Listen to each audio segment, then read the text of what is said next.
Setsuna, opening the bathroom door, I found the room exactly as I had left it, dimly lit and dead silent. Setsuna seems to have seated herself on the bed, with her face turned away from me. Setsuna, as I try to get a peek at her face after slowly circling her, she turns away even more. Is she doing this out of embarrassment or some other emotion? As someone who's desperately trying to hold back his own emotions, I can't seem to tell. What's wrong? Did you get scared? She does give me a response in the form of her head shaking, but she's still unwilling to look in my direction. She doesn't seem to be scared. She doesn't seem to be embarrassed either. But Setsuna looks visibly different from how she was 10 minutes ago. Setsuna! My hand that reaches out to her cheek in an attempt to get her to face me is slapped away almost immediately. It was so far removed from what I had expected that it felt as if time stood still for a brief moment. And yet, Setsuna didn't panic and say something along the lines of, "I didn't mean that," like she always does. Which means that she really did mean what she just did. Why? I've realized that Setsuna is rejecting me. Kneeling beside the bed, I take a look at Setsuna's face from below.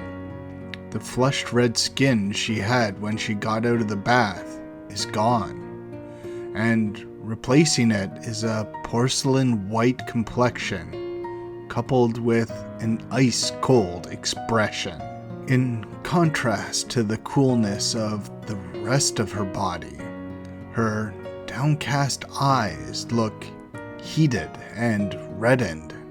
Her swollen eyes are, without a doubt, a result of a particular thing that was left on the side of the bed.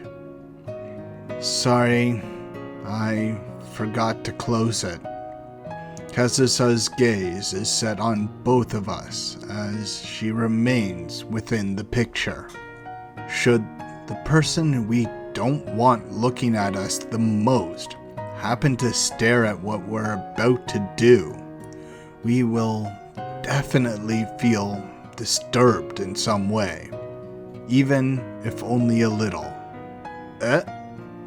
So, when her delicate hand gently pins down my hand as I hurriedly try to close the magazine, an ominous premonition of impending punishment strikes my core, stopping me dead in my tracks. To tell you the truth, It's only been 10 minutes since I last heard Setsuna's voice, and yet it sounds so frail now, so brittle. Her feelings of uncertainty were laid bare for me to see. I've read the article dozens of times already. I bought it the day it went on sale, you see. In truth, it wasn't entirely beyond the realm of possibility. It shouldn't have taken much to realize that Setsuna wouldn't miss a magazine that had Kazusa of all people on the cover. Especially the parts from page 12 to page 16. The bits detailing the time from her upbringing, all the way until she left Japan. Page 12. That's why Even the fact that she's able to pinpoint the portions I was responsible for so easily should have been within my expectations. I've gone through it countless times, and every single time I would start with a bitter smile and then start laughing out loud as it got sillier. It's a terrible article after all. And by the time I finished, I would always be drenched in tears. Hey, Haruki-kun, answer me one more time. Okay. Haruki-kun, have you really forgotten about Kazusa? I have. Which is why the fact that she can't quite believe what I'm saying should have been obvious as well. How did you forget about her? I need to put an end to this. I should just stay silent, take her in my arms, gently pat her on the head, and just stay by her side until she calms down. It's been 3 years already. All memories fade away with time. Nah, most do, but not all. I can still vividly remember some of the stupid shit I did in elementary school. Though, the truth is that I can't. Trying to trick someone without using words just isn't the way I communicate with others. Yeah, it took a whole 3 years. And in that time, I made you go through some truly painful experiences. I'm really sorry. That's why I have to use every word I know. I need to get her to accept what I say from the bottom of my heart. I'm sorry, Setsuna. Before I touch her body, I first have to touch her heart. I messed up again. Once more, I tried to reach towards her face, and once more, my hand was slapped away with a greater force this time. What do you mean you forgot? What do you mean they're faded away?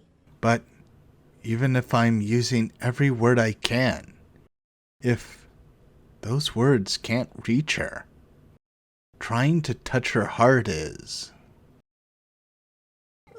Part of you has changed at all these past 3 years, Haruki-kun. Setsuna? Impossible.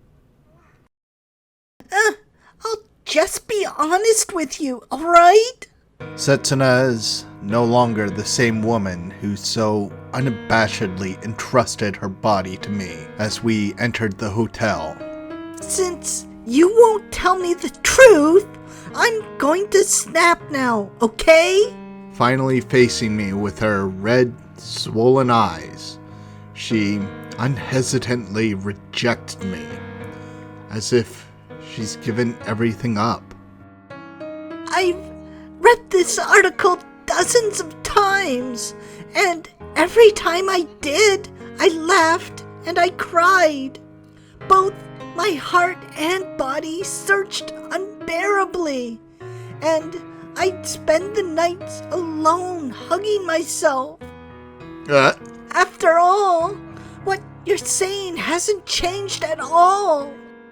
It's the same as when you went chasing after her back then. What? There's no way something like that... I need to refute her.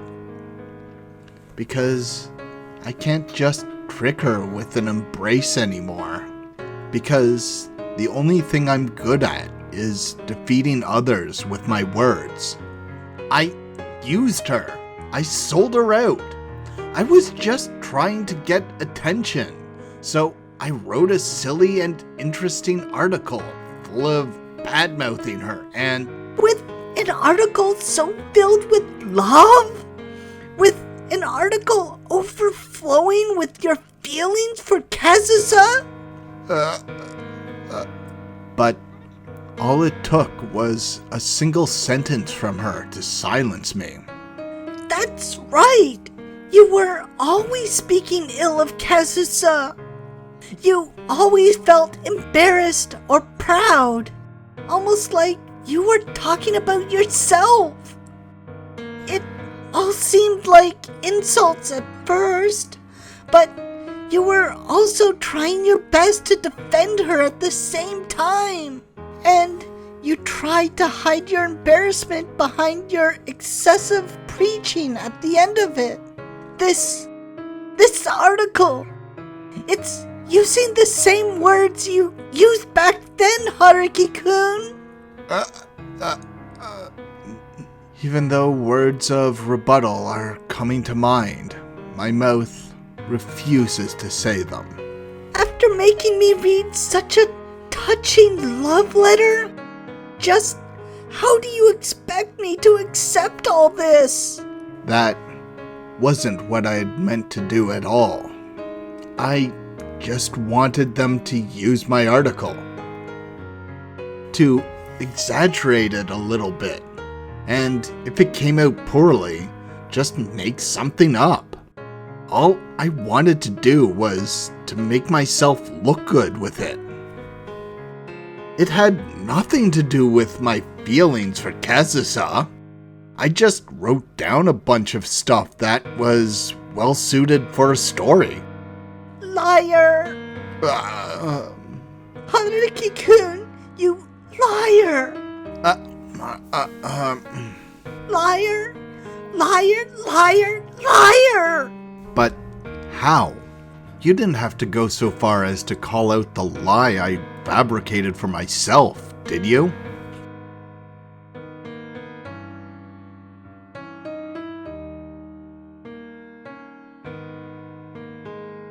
When I came out of the bathroom just now, your face looked like that of a child who was caught red-handed doing something awful. That must have been because I was hurriedly trying to hide it under the bed. I didn't realize the reason immediately, but I figured it out before you came back out. The article that she'd read countless times, through laughter and tears. The article that I wrote myself, that somehow still manages to make my heart waver. Haruki-kun, you were talking to Kazusa just now, weren't you? There's no way I could... There is a way. You had Kazusa give you a push on your back, didn't you? She's not here, but in truth, she is. You got the courage to give up on Kazusa from Kazusa herself, didn't you? My message took the form of a feature article dedicated to her, and I've been talking to her with it ever since. You got encouragement from Kazusa just so you could embrace me, didn't you? Even now, her picture on the cover of Ensemble looks like she's making fun of me. But at the same time, unemotionally encouraging me. That's so unfair of you, Haruki-kun. That's why I can no longer refute Setsuna's words. Even after all these years, you're just going to keep lying to me, aren't you? Because she has found out that everything has been a lie. That's what you planned all along, wasn't it? Fortifying the memories that you had no way of forgetting with lies of having forgotten them already, and just spending the rest of your days in a mindless daze. Because the lie that doing this was for both our sakes ended up actually hurting one of us. And simply for my sake alone. Yet again, it's all my fault. Yet again, it's all my fault.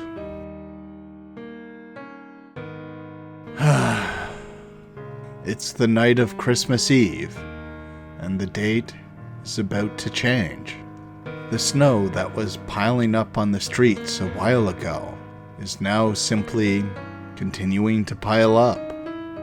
I can peek at the stars through the slits between the clouds, but in a place as lit up as this, only a few are actually visible.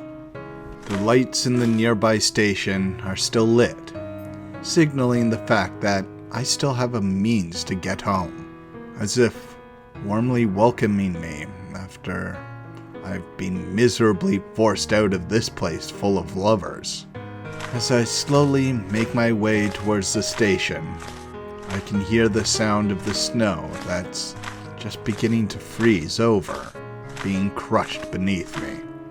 But aside from that, I can't hear anything else, creating an illusion of me being the only person left in the world, which I couldn't be more thankful for. After all, the snow that's piled up is willing to drown out any other sound for me. There's actually a scientific reason for that. Sound waves over snow, since there's a temperature difference between snow and air, the sound waves are bent, like they curve towards the snow, and the snow absorbs it fairly well. A similar effect is why sound travels so well over a lake, because the same thing happens, but liquid water reflects, and ice reflects sound a lot better than snow does. Tell me, Snow, since you're already going so far, would you be willing to listen to one last selfish wish of mine? Could you drown out the wailing that's been resounding in my heart, too? It's been getting on my nerves with how loud it's been for a while now. I'm such an idiot. Why did it turn out like this? My beloved was willing to lie to himself just to face me. He was willing to silence his own feelings just to repay me. The feelings I've been holding on to for these 3 years were finally about to bear fruit. I thought that would have been enough. I thought that as long as my feelings were answered, it would have been enough. So why? Why did it turn out like this?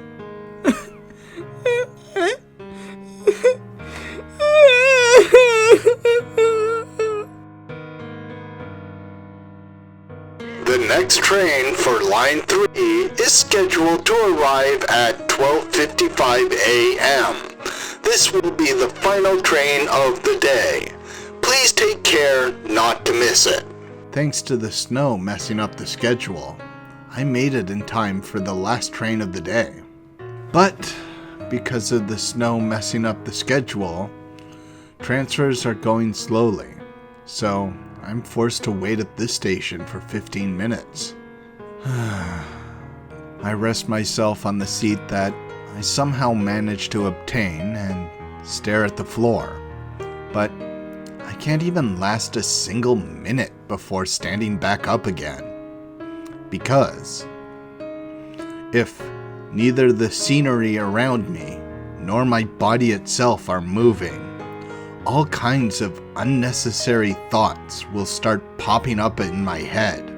In an attempt to distract myself, I flip open my cell phone with no real purpose in mind and start randomly pushing buttons while doing everything I can to avoid the message button. it's not just Setsuna. I'm sure Takia and Io must have noticed as well that no matter how much time passes, I can't let go of my feelings for Kazusa. They've become something that's simply impossible for me to forget. Even so, Takia and Io, as well as other unrelated people, have continued to encourage me and urge Setsuna to move forward. All because they failed to notice one other truth. They failed to notice that I've been constantly hurting Setsuna, even now, over the fact that I've never forgotten about Kazusa. Because she loves Kazusa just as much as I do. It's because of those things that there's no way she would have missed Kazusa's presence inside me.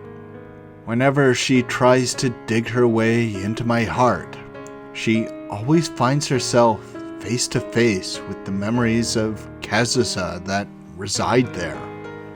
All the times I tried to force those memories out and put on a smile must have only seemed like pictures drawn over glass to her. So, does that mean that I can no longer walk beside her ever again? Is that what this means? That I can't walk beside this one person, and this one person alone in the world, Ogiso Setsuna? If said person wasn't Setsuna, I would surely be able to forget about Kazusa one day. How, you ask? The answer's easy. I just need to bury my thoughts about Kazusa deep inside, without forgetting them, and just find a new love instead. Because if that were to happen, then the person by my side wouldn't notice how forced my smile actually is. Even if I start remembering the past and end up being hurt because of it, she would be oblivious to the reason and simply smile and cheer me up. So, in time, she would slowly fill my heart. The pain from recalling Kazusa would dull, and eventually, she would take the number one place in my heart instead.